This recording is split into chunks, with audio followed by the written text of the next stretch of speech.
Welcome back, whisky fans.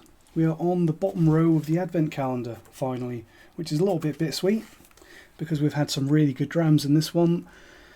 I don't want to pass judgment yet, and I don't want to be too mean to the other calendars because the Master of Malt ones are good as well, but I do feel like we've had a little bit better average quality out of this one. Perhaps less, well, I was going to say less flashy releases, less expensive stuff, but that's because we did the premium calendar last year. Everything in here, apart from one or two, have been really solid whiskies. So here we are on December the 21st, on the first of the last 5. And probably time to top up the water jug as well.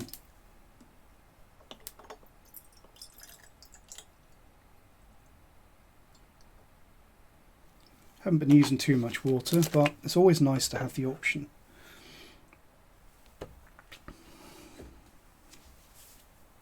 So, where are we? December the 21st. Is there anything that we're missing so far? Would be nice to have some more peated whiskies, perhaps. We've had a couple, we've had a few. But really, more of the same, probably. More of the same, but different.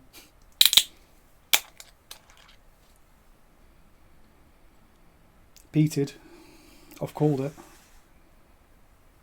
Lightly peated, I think. It's almost like they're listening.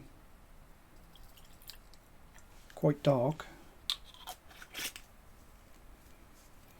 The fact that a lot of these whiskies are quite dark, is that a reflection that whiskey at this price point, and by this price point I mean probably around £40-ish, are they more likely to be artificially coloured? I don't know. Probably not, because we've got the Deanston 3, they're all reasonably dark, and we know they're all natural colour.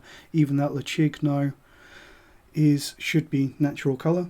And looking at some of the other ones, the only, like Tomatin's probably got a little bit of colour in it, I imagine. I don't know, but I'm guessing. Tamdhu, I don't know if Tamdhu are natural colour now, but I imagine probably not, because Tamdhu is still bottling at 43%. But the reasonably dark colour on a lot of them is probably mostly natural. Just a coincidence, perhaps.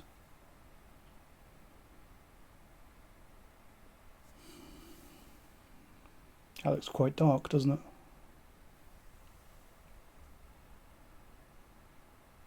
Quite toffeed grains and a little bit of light peat. Kind of like an Ardmore or Ardnamurchan slightly style peat, slightly fudgy, slightly spicy and peppery. Caramel peat, slightly woody, a little bit casky, but also slightly pepperiness to the peat as well, I think. I think immediately I would not say that this is an Isla peat, because it is quite lightly peated, but also because it smells like more of a Highland peat, possibly an Island peat, although really it doesn't have that Highland Park kind of toffee apple, cough sweet aroma to it. So probably not Highland Park. But it definitely smells like a mainland peat to me.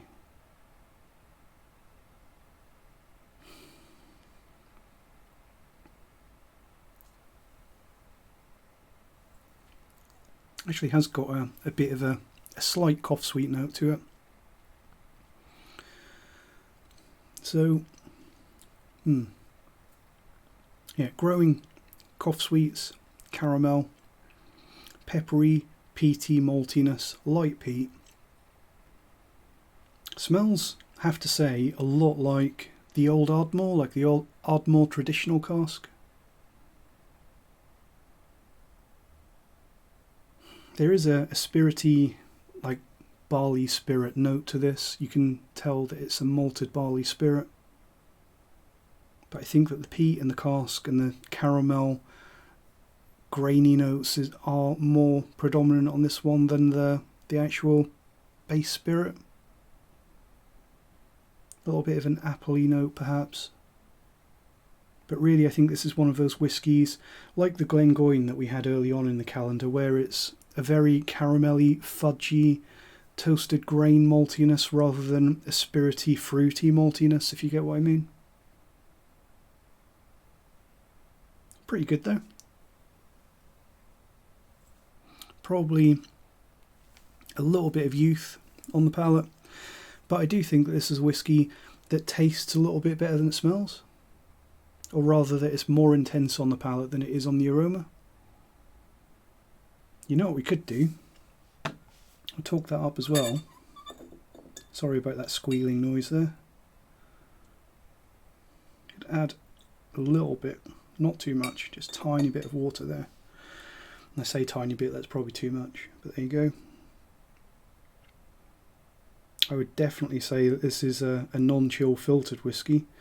I don't know if you're going to be able to see this, but I can see lots of oily, stringy strings, oil swirling around. That's not going to focus. Come on. You can do it.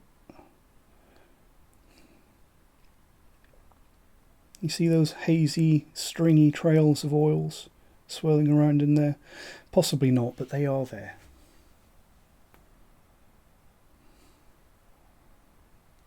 So probably worth putting a lid on that, give it a little bit of time, and I'll use the magic of the internet so that you don't have to sit and wait through me holding this. Here we go then. Just giving that probably a couple of minutes.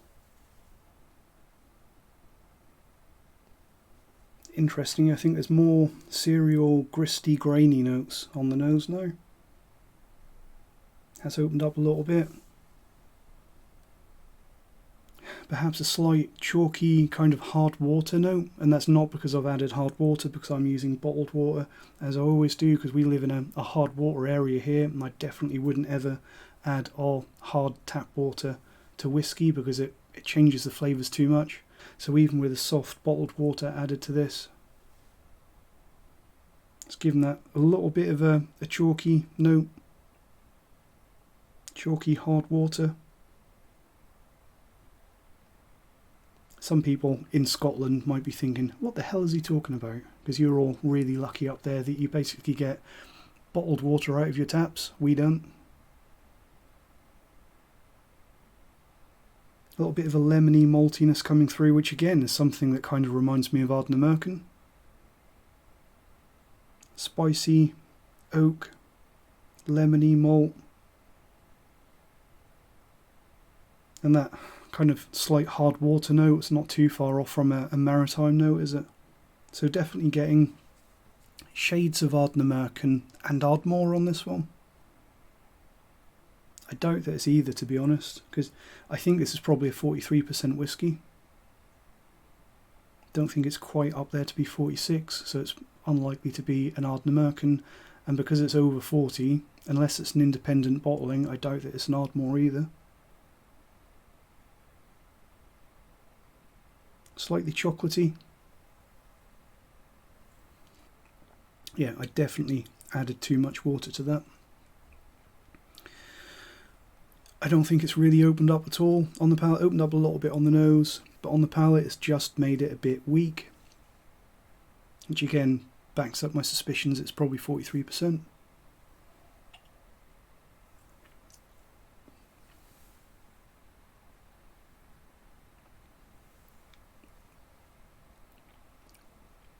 Yeah, too weak now. Very light peatiness, quite watery. Got some nice cereally, caramel, barley, grain notes. Peat coming through on the finish. Nice, peppery, slightly spicy peat.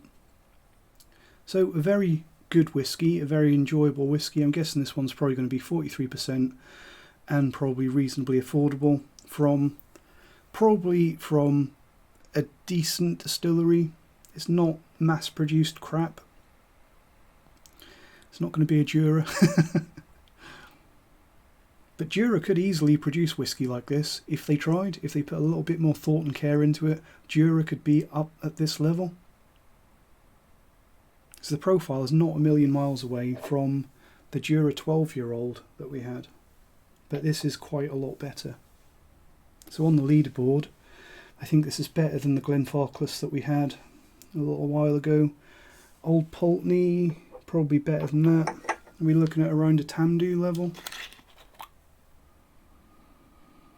Maybe.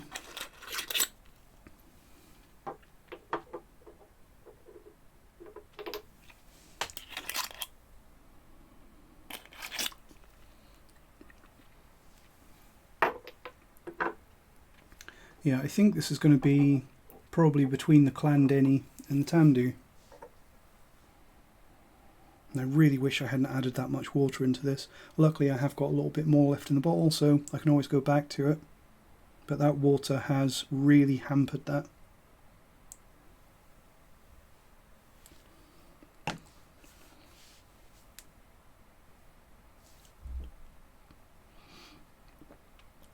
Too watery.